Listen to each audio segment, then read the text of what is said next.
Electric গাড়ি আমদানির ক্ষেত্রে দেশে পরিবেশ বান্ধব গাড়ির বিক্রি ব্যবহার বাড়াতে চায় সরকার। তাই আসছে অর্থবছরের প্রস্তাবিত বাজেটেও দেয়া হয়েছে ইভি ও প্লাগ ইন হাইব্রিড গাড়ি আমদানিতে শুল্ক সুবিধা। মোট করবার 93% থেকে হ্রাস করে বাজেট বক্তৃতায় অর্থমন্ত্রী জানান $25,000 পর্যন্ত দামের বৈদ্যুতিক গাড়ি ইভি আমদানিতে মোট করভার 93% থেকে কমিয়ে 64% আর $50,000 পর্যন্ত দামের ইভিতে নামানো হয়েছে 80%।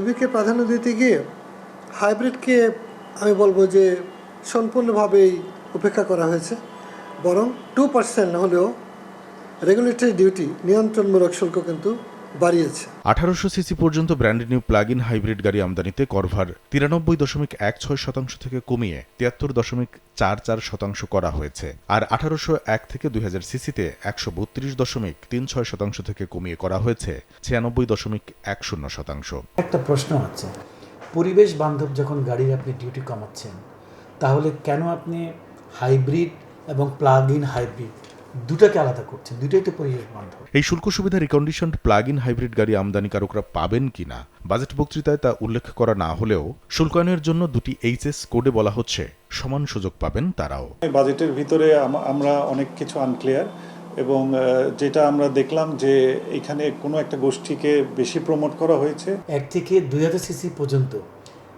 জাপানিজ গাড়ি নেই বলতে গেলে প্লাগ ইন হাইব্রিড, একটা মডেল আছে মাত্র। চাইনিজ গাড়ি আছে, সেখানে আছে হুন্দাই গাড়ি, এইসব গাড়িগুলো আছে। ইভেন মার্সিডিজ গাড়ি আছে, বিএমডব্লিউর গাড়ি আছে, ছোট গাড়িগুলো। বারবিটার দাবি শুল্ক কমানোর সুবিধা পাচ্ছে না জাপানি গাড়ি, কারণ দেশটির প্রায় সব প্লাগ ইন হাইব্রিডের সিসি শুরু 2500 থেকে। জাপানি গাড়ি কিংবা রিকন্ডিশন গাড়ি অ্যাজ সাচ এটা পাবে না, কারণ ওই রেঞ্জগুলো নয়। ফলে রেঞ্জটা কিন্তু চলে যাবে হলো চীনের এবং আমাদের পাশের ভারতের দখলে। যদি সুবিধাই দিতে হয় শুধু প্লাগ ইন হাইব্রিডে, তাহলে এটাকে 2500 সিসি পর্যন্ত স্ল্যাবটা করেন, মানে 1 থেকে 1800 থেকে 2500 সিসি। তাহলে জাপানিজ গাড়িও থাকবে, অন্যান্য দেশেরও গাড়ি থাকুক। শুল্ক সুবিধা যখন প্লাগ ইন হাইব্রিডের বাজার চলে যাচ্ছে চীনের দখলে, তখন বারবিডা বলছে একই পথে চলছে ফুয়েল চালিত গাড়িও। কারণ 1201 থেকে 1600 সিসির আইসি গাড়ি আমদানিতে মোট করভার 132.36% থেকে বাড়িয়ে 155.88% করার ঘোষণা বাজেট বক্তৃতায় দেয়া হলেও এসআই কোডার তথ্য 1501 থেকে 1600 সিসিতে নিয়ন্ত্রণমূলক শুল্ক এসডি 45%ই বহাল রেখে 1201 থেকে 1500 সিসিতে বাড়িয়ে তা করা হয়েছে 60%। অথচ দেশে প্রচলিত জাপানি রিকন্ডিশনড বেশিরভাগ গাড়ির সিসি থাকে এই রেঞ্জে 1 থেকে 1200 সিসি। এই স্ল্যাবে কিন্তু কোনো জাপানিজ বলতে গেলে গাড়িই নাই। পার্শ্ববর্তী দেশের গাড়ি আছে, সেটা হলো ইন্ডিয়ান গাড়ি আছে। একটা দেশের গাড়িকে উদ্দেশ্য করে মনে হয় এটা স্ল্যাবটাকে ভাঙা হয়েছে। আবার কি করেছে, সে 1200 থেকে 1600 সিসি যে স্ল্যাবটা আছে, এই স্ল্যাবের সবচেয়ে বেশি জাপানিজ গাড়ি আসে হোম মডেলের, সেখানে দেখা গেছে ডিউটি বাড়িয়ে দেওয়া হয়েছে। এ অবস্থায় দেশের মানুষের ক্রয় ক্ষমতা আর চীন জাপান ভারতের সঙ্গে দ্বিপাক্ষিক বাণিজ্য সম্পর্ক আমলে নিয়ে গাড়ির বাজারে শুল্ক কাঠামো পুনর্বিন্যাস করার পরামর্শ দিচ্ছেন অর্থনীতিবিদরা। জাপানের সাথে আমাদের মাত্র একটা ইকোনমিক পার্টনারশিপ এগ্রিমেন্ট সাইন হয়েছে, এবং সেটা একটা বড় স্টেক কিন্তু জাপানের গাড়িগুলো।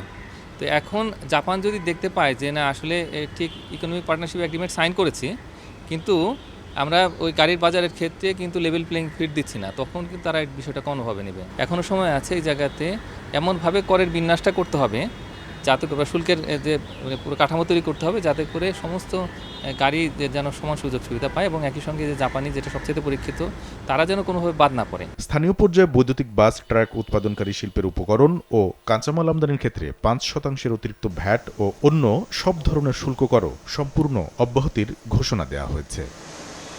কামরুল হাসান সবুজ, সময় সংবাদ, ঢাকা।